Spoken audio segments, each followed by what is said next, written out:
E allora ce l'avete fatta, ce l'avete fatta purtroppo a non portare a casa questi 3 punti e ci accontentiamo di un punto, Massimo. No, non ce l'abbiamo fatta perché la partita era vinta e sotto di un uomo su un episodio, secondo me, che nel calcio succede tantissimo dopo 20 minuti, 25 minuti, essere in 10 contro una squadra comunque forte, preparata, organizzata, allenata bene. Non è facile in salute perché comunque venivano da risultati importanti e non subivano gol da tanto tempo, cioè avevano subito 2 gol fino ad oggi.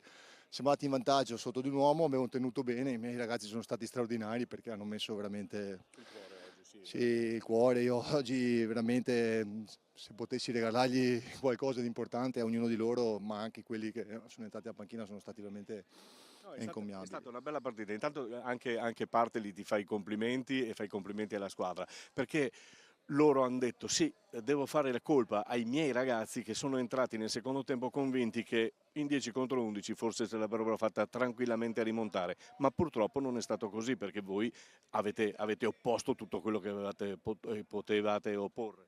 No, ma noi in campo abbiamo messo il massimo, ripeto, giocare in 10 contro in 10, beh, non voglio fare polemica perché no, a caldo Dire nulla. sì, non voglio dire nulla perché vabbè.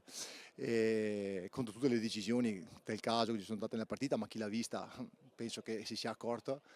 I miei ragazzi sono stati straordinari, quindi hanno gettato il cuore veramente sul campo e quindi tanta roba per loro. Ci dispiace solo di non aver raccolto questi 2 punti in Pochino più meno, che, sì. sì, che potevano fare Però bene. insomma l'importante era muovere la classifica innanzitutto. No, ma l'importante era fare la prestazione. La Sì. prestazione a mio avviso è stata fatta, abbiamo giocato anche bene il primo tempo, ovviamente poi finché siamo stati in 10 avevamo il pallino del gioco, dopo, cioè finché eravamo in 11 avevamo avuto il pallino del gioco, in 10 è tutto più complicato, però dai, ci prendiamo questo punto, andiamo avanti, adesso ci aspettano 2 partite che secondo noi sono 2 finali, ma io guarda, sono sicuro che se non mettiamo questa Sì. volontà, questa grinta, questa tenacia, questo spirito di gruppo, questo gruppo alla fine raccoglierà cose importanti. Sono d'accordo con te, tutto quello che hai detto oggi si è visto e quindi bisogna continuare su questa strada. Massimiliano, Massimo, in bocca al lupo e buon lavoro. No, grazie a voi, scusatemi il ritardo, ma sono andato un po' Tranquillo. dentro a sfogare.